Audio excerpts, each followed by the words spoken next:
Hello दोस्तों, mastermind class में आप लोग का स्वागत है। अभी हम लोग पढ़ रहे हैं मध्यकालीन भारत, जो कि आज पढ़ना है बलबन के बारे में। इससे पहले पूरा हम लोग पढ़ चुके हैं शुरुआत से। भारत में अरबों का आक्रमण, भारत में तुर्कों का आक्रमण, उसके बाद मोहम्मद गौरी आया था, मोहम्मद गजनी आया था। शुरुआत में आया था वंश दिल्ली सल्तनत चला था, यानी कि दिल्ली पर सबसे पहला वंश था गुलाम वंश। और गुलाम वंश में आज हम लोग पढ़ रहे हैं बलबन के बारे में। तो आप लोग अगर पिछला वीडियो नहीं देखे हैं तो जाकर सबसे पहले पिछला वीडियो देखिए, उसके बाद इसको देखिएगा तो और अच्छा से समझ में आएगा। क्योंकि हिस्ट्री रिलेट करके पढ़ना चाहिए, एकदम कहानी के माध्यम से, रटना नहीं है कुछ। हम लोग कहानी के माध्यम से आसानी से समझेंगे। इससे पहले हम लोग कल रजिया सुल्तान तक पढ़ चुके थे। रजिया सुल्तान के आगे थोड़ा सा और पढ़े थे नसरुद्दीन महमूद के बारे में, कि एक ऐसा शासक दिल्ली का जो टोपी सीकर अपना जीवन यापन करता है। इसके बारे में बताए थे कि नसरुद्दीन जो महमूद था उसकी शादी होती है बलबन की बेटी से। अब बलबन कौन है तो आइए समझते हैं। बलबन जो कि इल्तुतमिश का गुलाम था।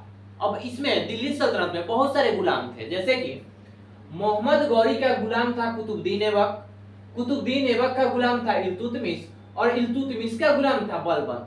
अब यहीं से क्वेश्चन आ जाता है कि गुलामों का गुलाम किसे कहते हैं, तो इल्तुतमिश को। गुलामों का गुलाम इल्तुतमिश, और गुलामों का गुलाम किसे कहते हैं, तो बलबन को। याद रखिएगा ये सब क्वेश्चन। 3 बार गुलाम तो बलबन, गुलामों का गुलाम कौन है, तो बलबन। इल्तुतमिश क्या किया था अपने शासनकाल में, तुर्क ए चिहलगानी की स्थापना किया था। तुर्क ए चिहलगानी क्या है, तो पढ़े थे हम लोग कि तुर्क ए चिहलगानी 40 सरदारों का एक संगठन था, समूह था, जो कि इल्तुतमिश ने इसका गठन किया था कि अपने साम्राज्य में हमारा जितना भी काम काज है उसमें सहायता ये लोग प्रदान करें, दिमाग दे ये लोग क्या करना है क्या नहीं करना है। तो तुर्क चिहलगानी की स्थापना कौन किया था, इल्तुतमिश। और इसी तुर्क चिहलगानी मतलब 40 सरदारों के संगठन में से एक था बलबन। यहां तक क्लियर हो गया कि बलबन कौन था, समझ चुके हम लोग। अब आइए पढ़ते हैं बलबन। बलबन जिसका कार्यकाल है 1266 से 1287 तक बलबन का कार्यकाल है। बलबन का पूरा नाम था गयासुद्दीन बलबन, जबकि इसका वास्तविक नाम था बहाउद्दीन। मतलब बहाउद्दीन के नाम से ज्यादा ये लोग इसको बुलाया जाता था, बहाउद्दीन। बलबन ने अपनी पुत्री का विवाह किया था नसरुद्दीन से, यही नसरुद्दीन महमूद जो था। और नसरुद्दीन एक ऐसा शासक था जो कि टोपी सीकर अपना जीवन यापन करता है। और इसकी शादी किससे होती है, तो बलबन की बेटी से। अब नसरुद्दीन पूरा खुश हो जाता है कि शादी हो गया, क्योंकि बूढ़ा हो चुका था। अब नसरुद्दीन ने क्या किया कि बलबन को उलुग खा की उपाधि दिया। बदले में क्या दिया, तो उलुग खा की उपाधि। एक उलुग खा भी आगे आएगा, फिलहाल यहाँ पे समझिएगा कि उलुग खा किसका उपाधि है, तो बलबन का उपाधि है। किसने दिया था, तो नसरुद्दीन महमूद ने दिया था। क्लियर हो गया। उसके बाद समझते हैं कि बलबन ने रक्त और लौह की नीति अपनाई थी। रक्त और लौह की नीति क्या है, आगे समझते हैं। फिलहाल यहाँ पे समझिए, बलबन ने देवत्व का सिद्धांत दिया था। देवत्व का सिद्धांत दिया था और स्वयं को ईश्वर का प्रतिबिंब माना जाता है कि यह दिया था जिल ए इलाही, वर्ड यूज किया था जिल ए इलाही। बोलता था कि हम ही ईश्वर के प्रतिबिंब हैं। जितने भी इसके राज दरबारी थे, चाहे मतलब राज्य के जितने लोग थे, इनसे बोलता था कि हम अल्लाह के प्रतिबिंब हैं, मतलब ईश्वर के प्रतिबिंब हैं। सबसे पहले तुम मेरा पूजा करो और हम पूजा करेंगे भगवान का। तुम लोग डायरेक्ट भगवान का पूजा नहीं कर सकते हैं। इसी को बोलते हैं हम लोग देवत्व का सिद्धांत। क्लियर हो गया। देवत्व का सिद्धांत क्या है, तो पहले बलबन का पूजा किया जाए, उसके बाद भगवान का पूजा वह खुद करेगा। यही है देवत्व का सिद्धांत। किसने दिया था, तो बलबन ने दिया था। अब देखिए, बलबन यह सिद्धांत देता है तो एक बंगाल का जो शासक था जिसका नाम था तुगरिक बेग, बंगाल का यह शासक था तुगरिक बेग, यह मानता है कि नहीं, ये सब ढोंग रच रहा है, इसको हम ईश्वर नहीं मानेंगे। विद्रोह कर दिया इसका। बलबन का विद्रोह कौन किया, तो बंगाल में तुगरिक बेग ने कर दिया। अब यह बात पता चलता है बलबन को। बलबन पूरा गुस्से से लाल हो जाता है और जाता है बंगाल में, इसको खोजता है। तुगरिक बेग गलती से पकड़ा जाता है। तुगरिक बेग को पकड़कर पूरा देह से पूरा खाल निकलवा दिया था यह बलबन ने। और इसके सिर को काटकर, बंगाल के बहुत बड़े गेट था, उस गेट पर इसके सर को रख दिया था, टांग दिया था। और बलबन बोला था कि आज के बाद कोई भी अगर विद्रोह करता है तो उसका यही सजा होगा, मतलब गर्दन काट दिया जाएगा, शरीर पर से जितना चमड़ी है उसको निकाल दिया जाएगा। समझ गए। बलबन ने रक्त और लौह की नीति अपनाई। रक्त और लौह की नीति अच्छा समझ चुके हैं। अब देखिए, बलबन ने तुर्क के चिहलगानी को समाप्त कर देता है। यही तुर्क के चिहलगानी का वह खुद सरदार था, सरदार नहीं इसमें का सदस्य था, और खुद तुर्क के चिहलगानी को समाप्त कर देता है। जानता है कि हम खुद धोखा देकर बने हुए हैं यहाँ पे राजा, और इसी में से अगर हम राजा बन सकते हैं तो दूसरा कोई भी राजा बन सकता है, हमको हटा सकता है। यही कारण है कि तुर्क के चिहलगानी के जितने भी सदस्य थे सबको खोज खोज कर मार दिया था और इसको खत्म ही कर दिया था। बलबन ने सीधा और पाबोस प्रथा को चलाया था। सीधा और पाबोस क्या है?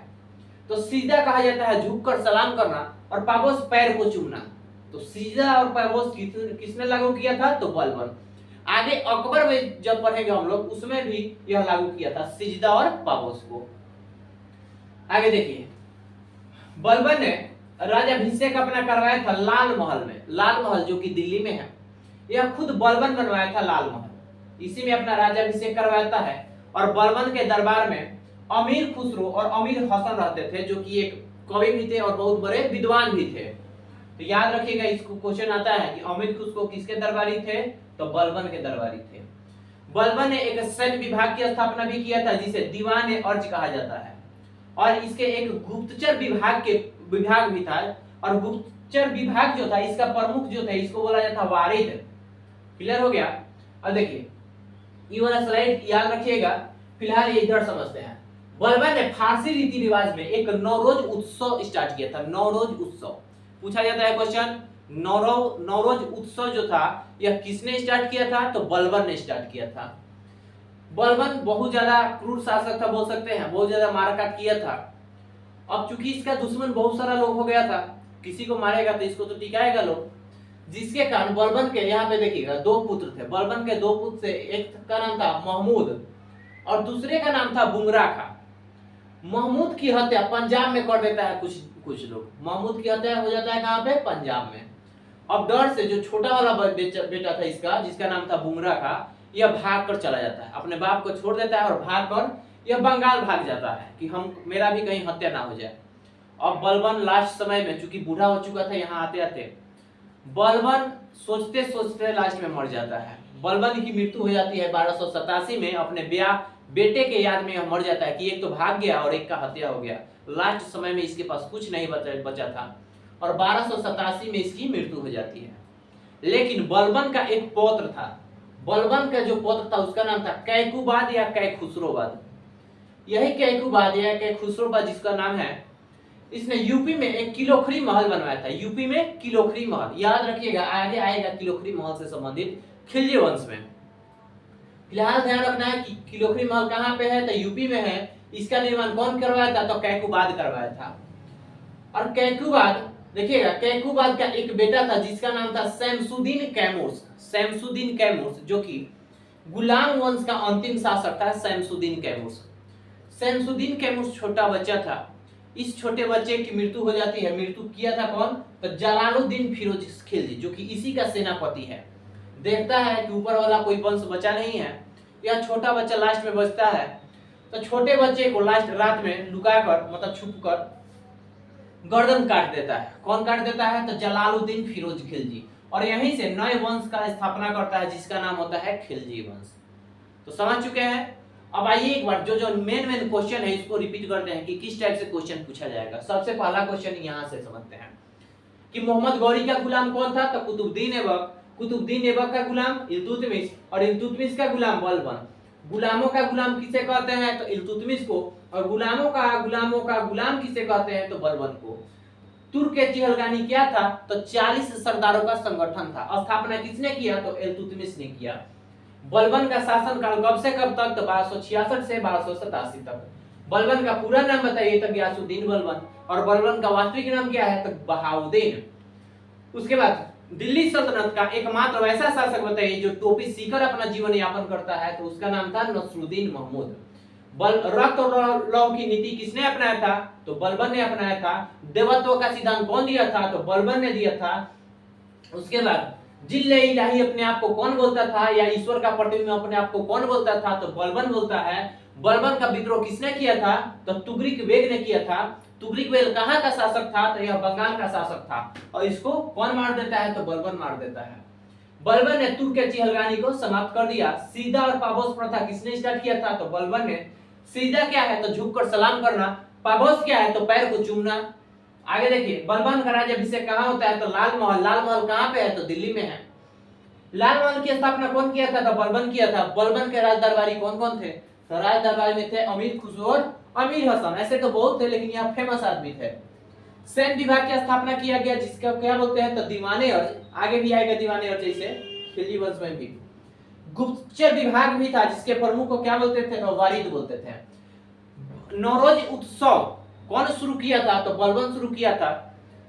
उसके बाद यहाँ से ज्यादा कुछ समझने वाला था। यहाँ याद रखिएगा कि यूपी में किलोखरी महल कौन बनवाया था? तो कैकूबाद या कैखुसरोबाद। और गुलाम वंश का अंतिम शासक कौन होता है? तो शमसुद्दीन कैमूर्स होता है। शमसुद्दीन कैमूर्स की हत्या किसने किया था? तो जलालुद्दीन फिरोज खिलजी ने। जलालुद्दीन फिरोज खिलजी कौन था? तो शमसुद्दीन कैमूर्स का सेनापति था। और नए वंश की स्थापना करता है जलालुद्दीन फिरोज खिलजी, जिसका नाम होता है खिलजी वंश। तो आगे हम लोग कल पढ़ेंगे खिलजी वंश के बारे में। ठीक है, तो आज के लिए इतना ही रहने देते हैं।